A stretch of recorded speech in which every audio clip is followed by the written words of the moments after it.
All things are created and destined to be broken someday. I think being broken or damaged is never a bad thing. Kiyokawa Hiroki. If we are one of the luckier ones, when we are very young, we mostly assume life will be smooth. Our innocence imbues us with the ideals of stability and perfection. The structure of existence has not yet been blemished, cracked, or broken. We assume life will mostly continue this way. In this form, all the pieces neatly in their place. Of course, this is only if we're lucky enough to have not already been scathed or damaged in young age, which many of us are.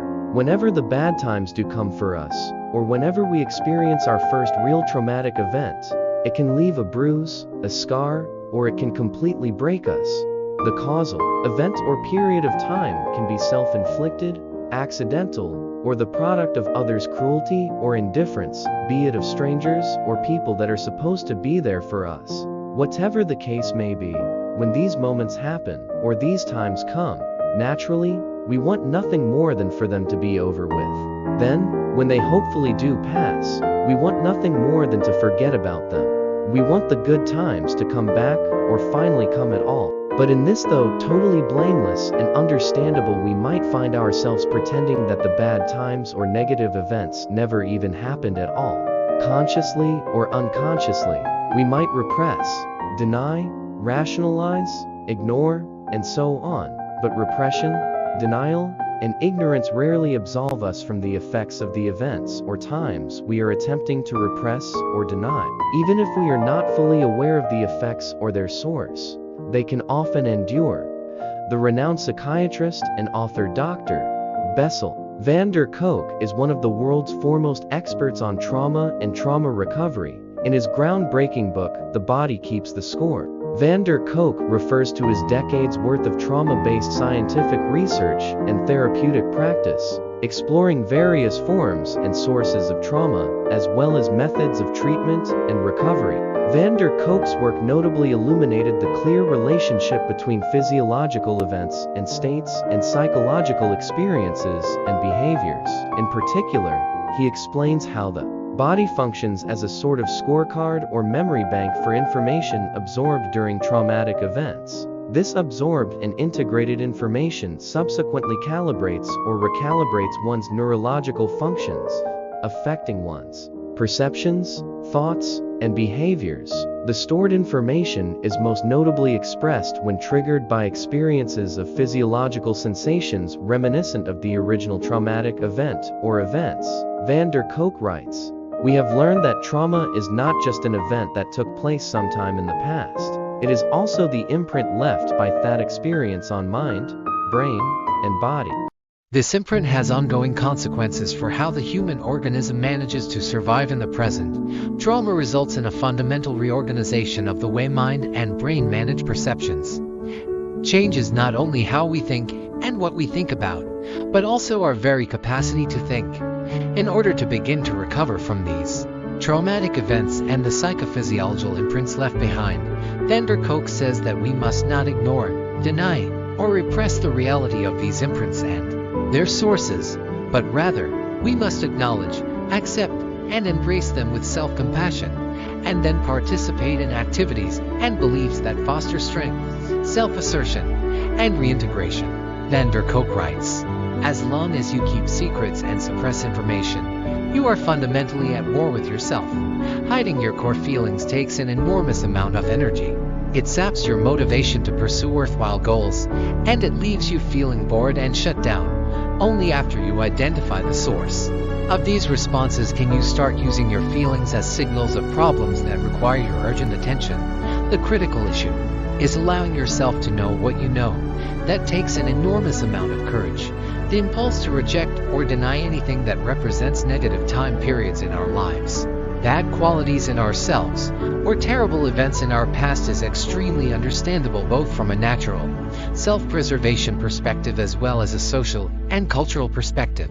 Particularly in the Western world, we seem to want to so relentlessly hold on to that naive, childlike idealization of perfection. We want things to be perfect, and cracked, and broken, and eternal.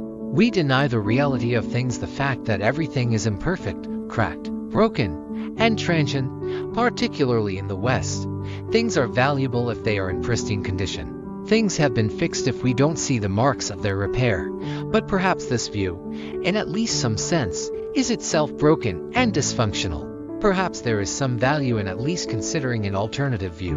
Looking in the opposite direction of the West, we might look to one Japanese art and philosophy that beautifully embraces the flawed and broken experiences of existence known as Kintsugi.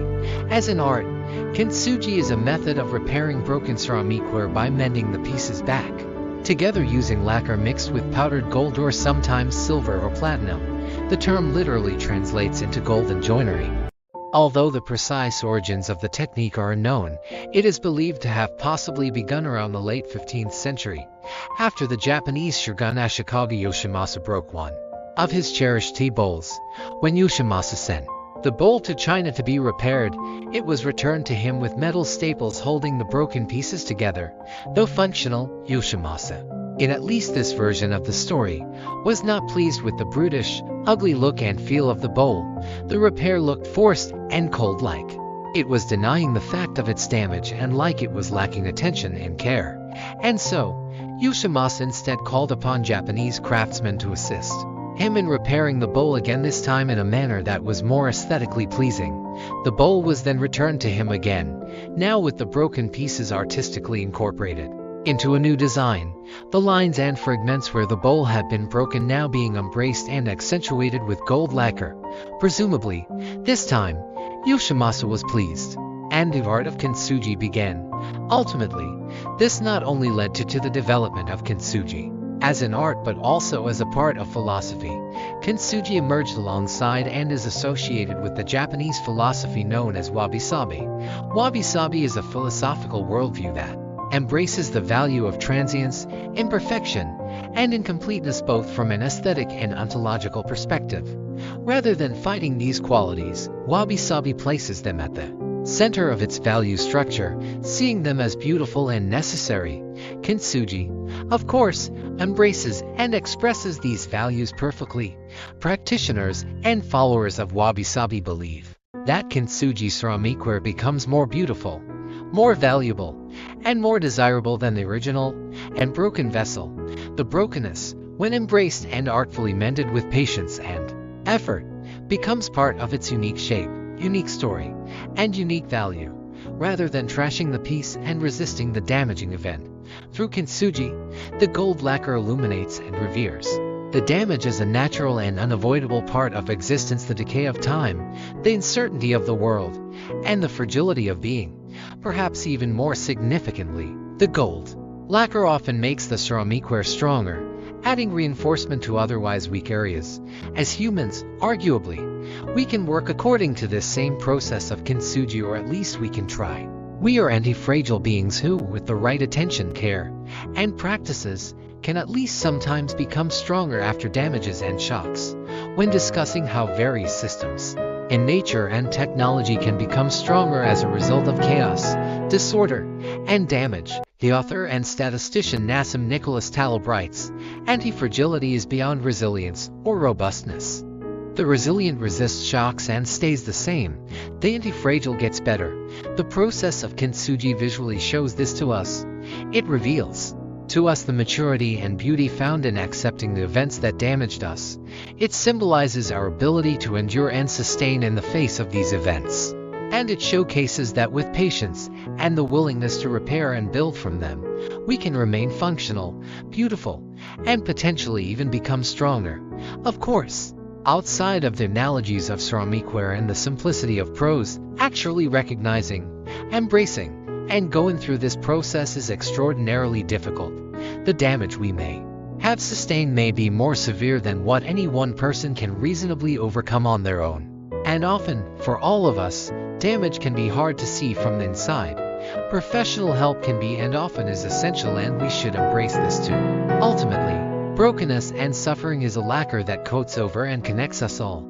If we make it past those first few innocent years of life, we will inevitably be scratched, stained, and likely knocked off the counter, broken into several if not many pieces.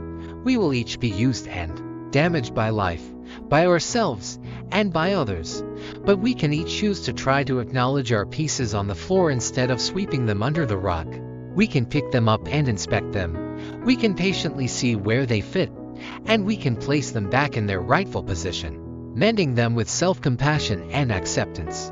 The process of acknowledging and embracing one's own suffering, imperfection, brokenness, and transience not only improves the quality of one's experience of their life, but it also aids one in the ability to help and connect with others and the world. We begin to recognize more and more the suffering, imperfection, brokenness, and transience of all things. And, in this, we can perhaps begin to better connect the individual pieces of our lives to the whole melting pot of existence, contributing to its strength and beauty. Our individual suffering may be a spectrum, but our unification through it can perhaps be absolute.